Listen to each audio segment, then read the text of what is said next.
My next question for you would be on the topic of caste.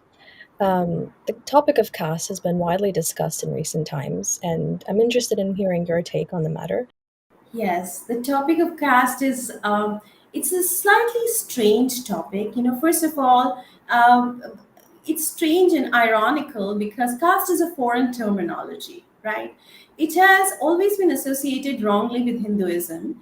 The concepts of Jati, Varna, caste, and also the categories in India. We have this general SC, ST, OBC category. They all separate terminologies, but they're all conflated under one single banner of caste. And then Hinduism is associated with caste. This is taught in school textbooks. Our children are constantly drilled into their heads that caste is sort of, you know, sort of endemic or completely close to what Hindu principles are, which is not true.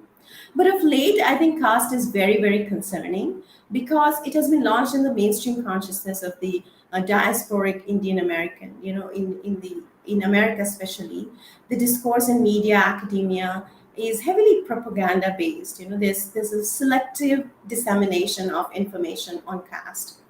There was this hurriedly written book by Isabel Wilkerson called Caste, The Origins of Our Discontent. And I think that was a work that really got a lot of media attention. And of course, through agenda based you know, discourses, race and caste were conflated in this book. And that is how caste became a mainstream word in the United States, right?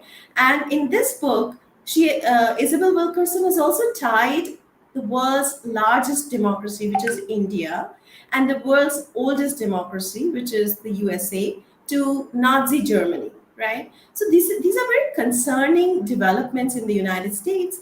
And once that has happened, slowly what has happened is that caste has been used in workshops in corporates. They've been trying to introduce them. We are fighting that tooth and nail through various organizations and various advocacy efforts. They have introduced caste through resolutions on campuses. And again, those are very concerning. Some campuses have been able to successfully pass these, and these are going to have long term detrimental impact on our students.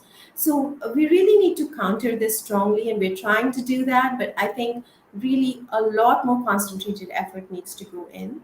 And also in the Democratic Party, CADEM in California, the California Democratic Party passed a caste resolution.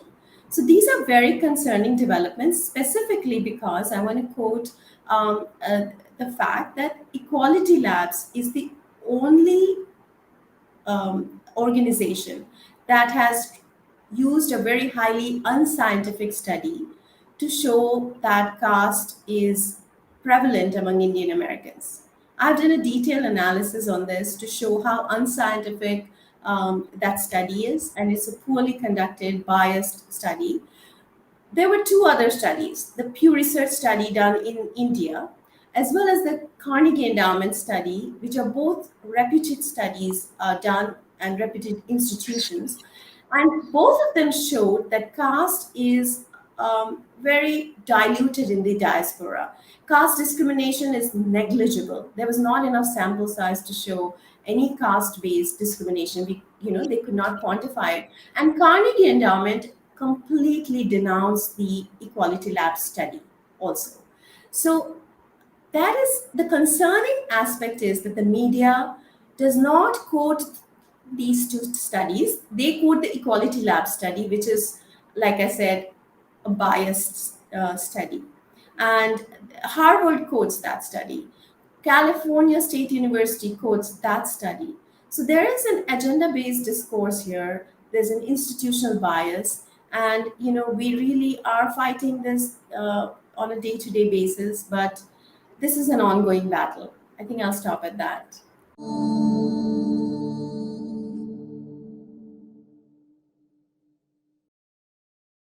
Please remember to subscribe to us and switch on the notifications for this channel.